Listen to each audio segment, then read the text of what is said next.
Alright, let's jump right into this Blitz showdown between two legends, Sergey Karjakin with the white pieces and Vladimir Kramnik with black.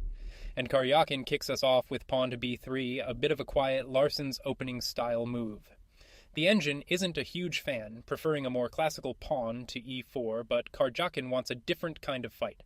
Kramnik responds immediately, planting his flag in the center with pawn to e5. White plays bishop to b2, fianchettoing the bishop, putting pressure on that central e5 pawn from afar. Kramnik develops his knight to c6, bolstering the center. White plays pawn to e3, a solid move, preparing to develop and creating a nice little pawn triangle. Black now plays pawn to g6. A little surprising, not the most common reply, as it weakens the dark squares around the king.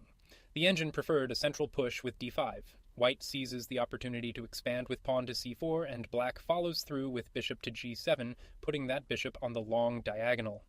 The development continues. White brings the knight to f3. Black plays knight to e7, a flexible move, preparing to support the f5 square or jump into the game later. White keeps pushing on the queen side, pawn to b4. A real space-gaining idea. Black responds with pawn to d6, shoring up the e5 pawn. Karjakin continues his march, pawn to b5, cramping black's queenside, and Kramnik has to react, dropping his knight all the way back to b8. A strange-looking retreat, but he's planning to reroute it.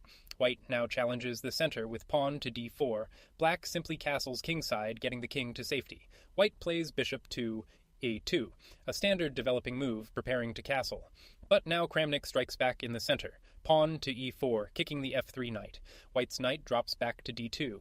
Black follows up with pawn to f5, creating a powerful pawn front and locking down the center. White's knight comes to c3, and black's knight hops to d7. It's a real strategic battle, a slow burn. White plays pawn to a4, looking to create even more pressure on the queenside. Black brings his knight out to f6. White's queen slides to c2, connecting the rooks and preparing to get more active. Black develops his bishop to e6, and now Karjakin plays pawn to h4.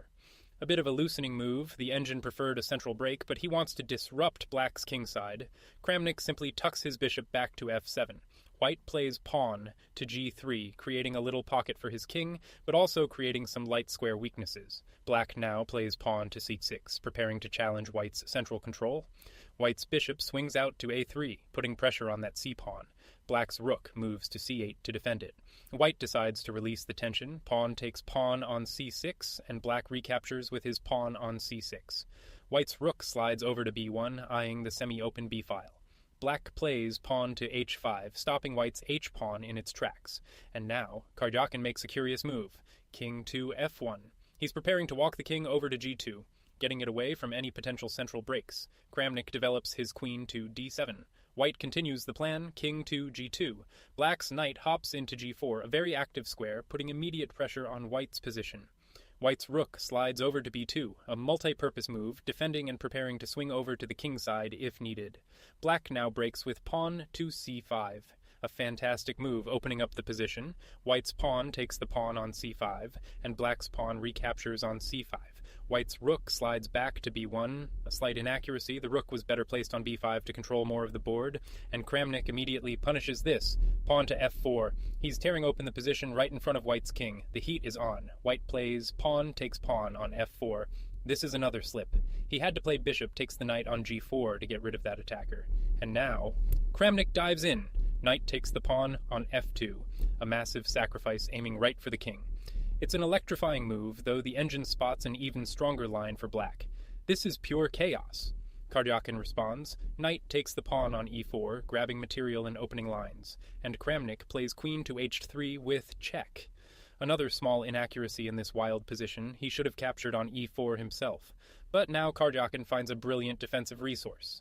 King takes the knight on f2. The only move that works. He bravely steps into the fire, grabbing the sacrificed piece. Kramnik plays knight to a5, again not the absolute best. He had to keep the checks coming with queen to h2, and now Karjakin defends with bishop to f1, shoring up the king side. Kramnik plays queen to h2 with check. Once again, a slight miss. The queen was better on h1. But Karjakin is finding all the right moves under pressure. King to e1, another great escape, the only move. The king is running for its life across the board. Kramnik's queen slides to g1. Karjakin plays queen to f2. A fantastic defensive move challenging black's queen. The only way to hold on. Kramnik's queen slides to h1, and now, queen to g2. What a move from Karjakin, a brilliant cold-blooded decision. He offers the queen trade. It's a positional sacrifice, simplifying into an endgame where his pieces will be more active. A stunning defensive concept. Kramnik has to accept. Queen takes queen on g2, white's bishop takes the queen on g2, and we have a wildly unbalanced endgame. Kramnik's knight hops to e3. Another little slip, he needed to grab the c4 pawn to stay in the fight. Karjakin plays bishop to f1, not the most precise, but he's still in control. And now Kramnik does grab the pawn. Bishop takes pawn on c4, a bit late, but it creates threats. White plays bishop takes bishop on c4 with check. Black's knight takes the bishop on c4. A great move, the only one that keeps the game alive. White's rook swings to a2, preparing to invade. Black plays rook to e8, bringing another piece into the attack. And now Karjakin plays king to f2, another brilliant sacrifice. He offers up the bishop on a3, knowing that his king will be safe and his rook will become a monster. Kramnik takes it. Knight takes bishop on a3, but this is an error. He had to play bishop to d4 with check to keep White's king on the run. White's rook takes the knight on a3, and now this rook is an absolute terror. Black plays rook to d8. White's king steps back to f1. Black's rook lands on d3, a very active square. But now, knight takes the pawn on c5. And that is a huge blunder from Karjakin. He completely miscalculated. In a winning position, he gives Kramnik a massive chance to get back in it. The correct move was to consolidate with his rooks. But wait, Kramnik plays rook takes the pawn on g3. He misses the refutation. He had to play rook takes the knight on c3, which would have practically equalized the game. A massive opportunity missed. Karjakin gets a second life. He plays knight to b5. Black's rook goes to g4. White's rook swings to f3 to defend. Black's rook snaps up the pawn on h4. White's rook goes to b3. A small slip, the knight was better on c7. Black gives a check, rook to h1, check. White's king moves to g2. Black's rook swings over to e1. White plays rook to e3, challenging it. Black plays rook to g1 with check. Another inaccuracy in the heat of the moment. White's king marches up to f3. Black pushes the pawn to h4. Another miss. He had to try and create a pawn break with g5. White's knight jumps to d6, and Black plays rook to g3 with check. The king keeps marching king to e4. Black's rook slides to g4. A critical mistake. He had to trade rooks on e3 to relieve the pressure. Now White is completely winning. Karjakin plays knight to e6, tightening the screws. Black's rook goes to d1, but it's too little, too late. Another slip. White's rook lands on b7, and now Kramnik captures. Rook takes the knight on d6, but Karjakin has it all calculated.